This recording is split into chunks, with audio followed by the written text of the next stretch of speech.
Okay. Bismillahirrahmanirrahim.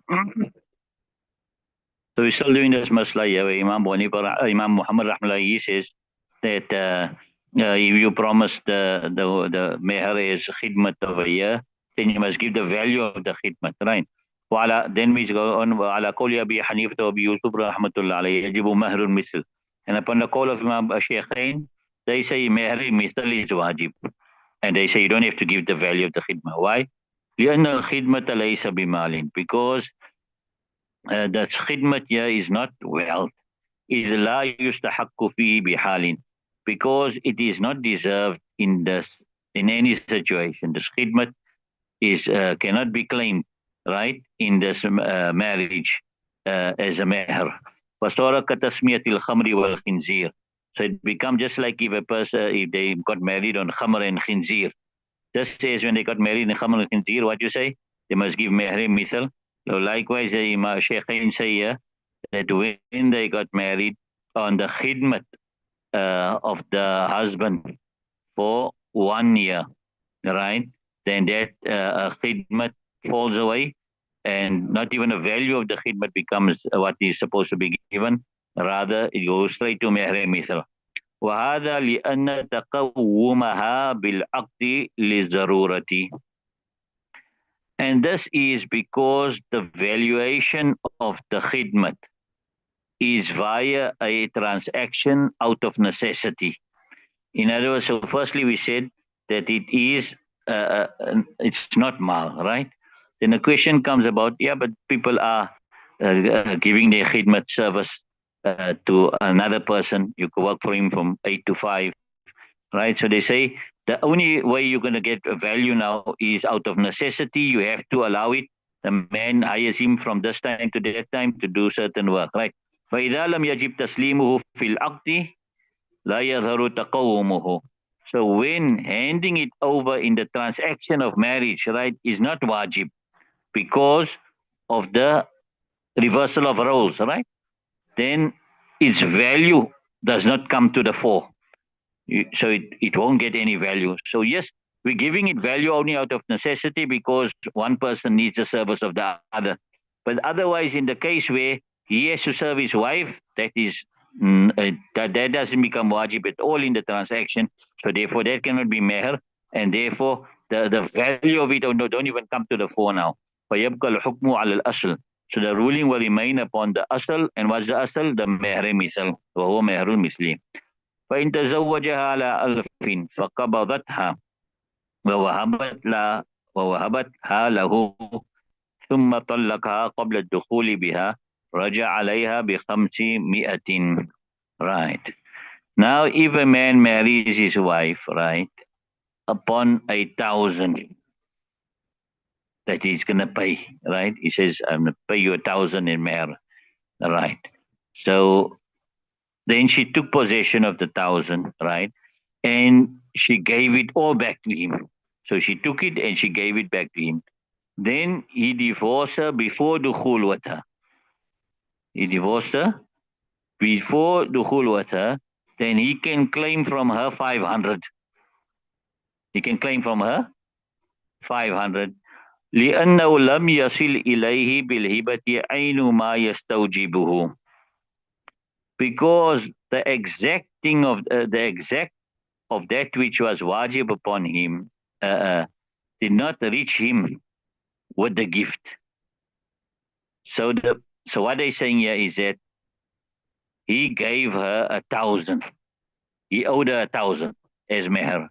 So he gave her 1,000, right? Then she gave the 1,000 back to him. But that she gifted it to him, right? So that gift there, when she gave it to him, it's not the same 1,000 that he gave her. Although she might have used the same 1,000, but it's not the same 1,000 because you understand, because it's dirham and dananir. So what reached him now is a gift of 1,000. Then he divorced her before the khul, so he only supposed to give her 500, right? So she must return 500 now, right? Why they say this? لأن الدراهم والدنانير لا تتعينان في العقود والفسوق. because dirhams and dinars doesn't become specific in transactions and cancellations or nullifications of the transaction. You understand it? So when you buy, now if I'm buying this thing with 100 dirhams and you got it in your hand there, and then you put that 100 dirhams one side, you take another 100 dirhams and you give it, that's also fine. Why? Because dirhams and dinars doesn't become specific in transactions and cancellations. Right. وكذا إذا كان المهر مكيلا أو موزونا آخر في الذمة لعدم تعينها. Likewise, when the meher was a measured item or some other weighed item, dirhams and dinars also it's a weighed item, right? Dirhams and dinars is a weighed item. So they say some other weighed item in the responsibility, right? Due to it not being specific. So basically, when he said, I am marrying you upon 1,000 dirhams, so that's 1,000 that came on his head. He didn't point out 1,000. Remember, he just said upon 1,000 dirhams.